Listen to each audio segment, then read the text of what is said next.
अग्रवाल के साथ। अभय, good morning, बहुत बहुत शुक्रिया आज आने के लिए। अभय, सबसे पहले मैं आपसे, आपने भी संदीप बख्शी जी की commentary ICICI bank analyst day से सुनी होगी। आज सुबह उदय कोटक कह रहे हैं कि सिंड्रेला पीरियड है क्रेडिट ग्रोथ के लिए। पहले तो ये दो बैंकर्स जो है बहुत ही रिस्पॉन्सिबल और मोस्ट रिस्पेक्टेड बैंकर्स इंडस्ट्री के, जब ये कुछ कह रहे हैं तो ध्यान से सुनना चाहिए।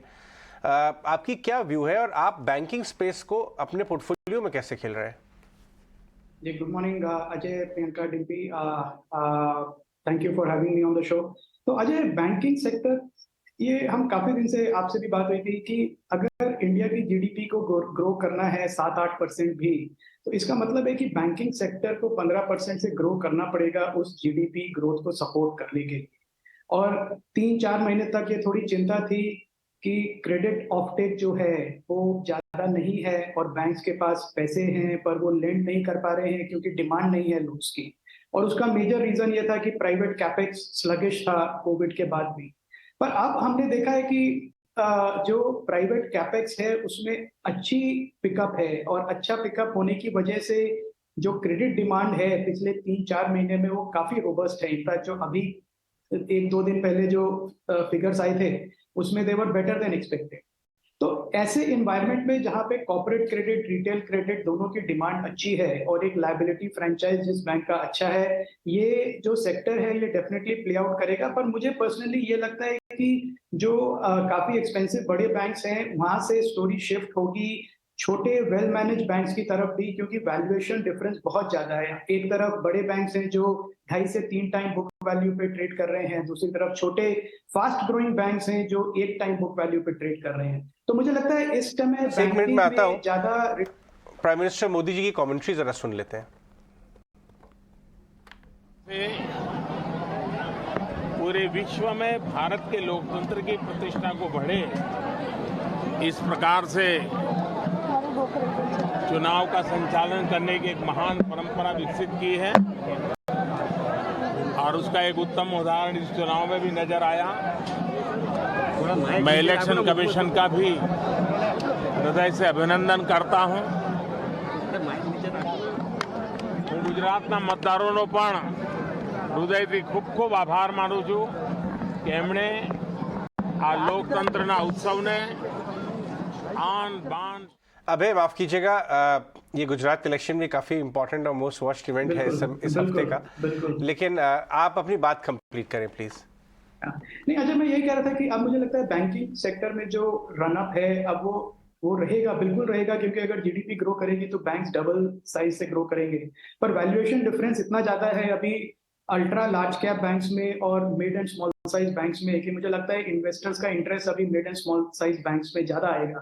तो इन्वेस्टर्स के लिए अच्छी अपॉर्चुनिटी है कि अपना रिसर्च करके वो ढूंढे ऐसे बैंक्स जो अभी स्मॉल और मिड कैप स्पेस में है, और वहां पे मुझे लगता है कि उनको जो रिटर्न है वो अच्छी काफी पॉजिटिव मिलेगी। छोटे बैंक की बात करें तो इस बार हमने खास तौर पे इस क्वार्टर में देखा लाइक्स ऑफ जेएन के bank, south Indian bank, in fact दूसरे बहुत सारे ऐसे बैंक हैं जिनमें काफी अच्छा क्वार्टरली प्रदर्शन नजर आया। और पीएनबी ने तो ये भी कह दिया कि 23-24 हमारी लाइफ का गोल्डन पीरियड होने वाला है बैंक के हिस्ट्री का, और स्टॉक कुछ 15-20 वाला ऑलमोस्ट 50 रुपए क्रॉस हुआ। ये छोटे बैंक्स में किसी पे आपकी नजर है? जी, full disclosure, South Indian Bank में हमारी पीएमएस में पोजीशन है कुछ समय से, और अजय बहुत अच्छा उदाहरण है वो एक्चुअली जो हो रहा है बैंकिंग सेक्टर में पिछले 2 साल में, क्योंकि काफी जगह जहां मैनेजमेंट चेंज हुआ पूरा फोकस था मैनेजमेंट का कि हम पहले तो जो स्लिपेजेस हैं, जो जीएनपीए हैं, उनको बढ़ने ना दें, उनको रिजॉल्व करें, और दूसरी तरफ अपना बिजनेस बढ़ाएं। तो आप साउथ इंडिया बैंक का एग्जांपल देख लीजिए। मुरली जो आए आईसीआईसीआई बैंक से, बहुत ही अकॉम्प्लिश्ड बैंकर हैं और उन्होंने 2 साल का समय लिया बैंक को टर्न अराउंड करने में, और अब उनकी जो कॉर्पोरेट लोन बुक है वो वन ऑफ द बेस्ट है। अभी जो न्यू लोन्स में उनका जो जीएनपीए है वो 0.02% से भी कम है। तो ये दर्शाता है कि कैसे एक बैंक का कल्चर बदला जा सकता है एक नए लीडरशिप के अंदर। तो साउथ इंडियन बैंक तो एक एग्जांपल हुआ, पर मेरे हिसाब से साउथ इंडियन बैंक, और जैसे आपने भी नाम लिए पब्लिक सेक्टर बैंक्स भी हैं, इन्होंने काफी मेहनत करी है पिछले 2 साल में, और अब ये नंबर्स में दिखेगा और वैल्यूएशन भी कैचअप करेगी इनकी। राइट।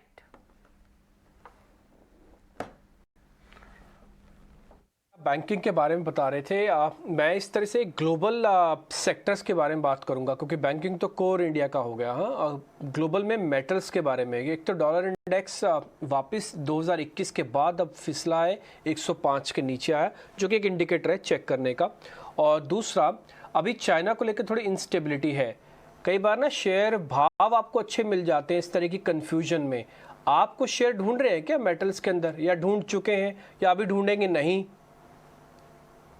जी जी डिम्पी, ये बात एकदम ठीक है। हम देख रहे हैं कि जो स्टार्टिंग फिगर है, जो 10 ईयर का जो बॉन्ड यील्ड है यूएस का, वो काफी करेक्ट हुआ है, और 30 साल का बॉन्ड भी करेक्ट हुआ है। तो इसका मतलब ये है कि अब इन्वेस्टर्स का जो फियर है हाइपर इन्फ्लेशन का, वो कम होता जा रहा है, और उसकी वजह से डॉलर इंडेक्स वापस 105 104 के लेवल पे आ गया है, जो 112 113 चला गया था। और इसका फायदा मिलेगा जब चाइना की रीओपनिंग होगी, और चाइना की रीओपनिंग होगी, देर सवेर हो, जब भी हो, पर इतना बड़ा देश है कि आप उसको बंद करके नहीं रख सकते। और जैसे ही वो देश खुलेगा, वापस डिमांड बढ़ेगी मेटल्स की और सबकी।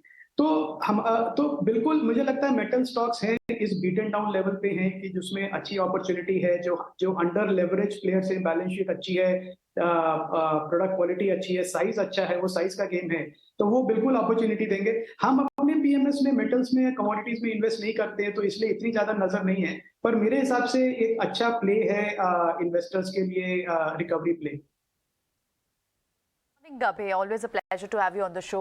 आप अभी मिड कैप बैंक्स की तो बात कर रहे थे, लेकिन मिड कैप और स्मॉल कैप स्पेस में आपको कौन सी पॉकेट सबसे अट्रैक्टिव लगते हैं? क्योंकि अगर Nifty, bank Nifty already all time high के ऊपर चल रहे हैं, नए लेवल्स, इनफैक्ट रिकॉर्ड लेवल्स बनाए, लेकिन अभी भी मिड कैप और स्मॉल कैप में अच्छा खासा स्पेस है, अच्छा खासा रूम है। यहाँ कौन से थीम्स या स्पेसेस पसंद आ रहे हैं आपको? जी प्रियंका, एकदम ठीक बात है आपकी। हम लोगों ने भी अपना एलोकेशन कम किया है लार्ज कैप से, बिकॉज लार्ज कैप्स में वैल्यूएशन रन अप हो गया ऑलरेडी। बल्कि स्मॉल कैप्स में कहूंगा, मिड कैप से ज्यादा स्मॉल कैप्स हैं, उसमें बहुत अच्छी कंपनीज हैं जो अभी भी 14 15 16 टाइम के पी मल्टीपल पे ट्रेड कर रही हैं। और एक सेक्टर जो हमको बहुत पसंद है, वो है होम इम्प्रूवमेंट का, स्पेशली जो कंपनीज केटर करती हैं टीयर 2 टीयर 3 टाउन्स को, almost semi rural areas, semi urban areas को। जैसे कंपनीज जो बनाती हैं, पैनल्स बनाती हैं, एमडीएफ की कंपनीज हैं, आप डिस्क्लेमर के साथ नाम ले सकते हैं, जैसे ग्रीन पैनल हो गए, अपोलो पाइप्स हो गए। ये छोटी कंपनीज है, 2000 4000 करोड़ की मार्केट कैप की, पर इनकी अच्छी मार्केट में प्रेजेंस है। तो मुझे लगता है कि जिस तरह से डिमांड का बूम है छोटे शहरों में, और सब चाहते हैं कि घर अच्छा लगे, तो और ब्रांडेड प्रोडक्ट्स लें, तो इन लोगों ने इतना मेहनत करी है डिस्ट्रीब्यूशन बनाने में, कि इन कंपनीज को अगले 4-5 साल में 15 से 20% टॉप लाइन ग्रोथ दिखाने में कोई प्रॉब्लम नहीं होगी। और जैसे जैसे रॉ मटेरियल प्रेशर कम होता जाएगा, आप मार्जिन एक्सपेंशन भी देखेंगे। और ये सारी कंपनीज काफी रीजनेबल प्राइस पे ट्रेड कर रही हैं, तो मुझे लगता है इन्वेस्टर्स के लिए अच्छी अपॉर्चुनिटी है इस पॉकेट में। अभय, ये पूरा हेल्थ केयर स्पेस आपने काफी काम किया हुआ है इसके ऊपर। मैं फार्मा की बात नहीं कर रहा, मैं हेल्थ केयर की बात कर रहा हूँ। इतनी जबरदस्त डील्स हो रही हैं हॉस्पिटल स्पेस में, आए दिन प्राइवेट इक्विटी लेना चाहती हैं, कुछ डिस्ट्रेस सेलर भी हैं।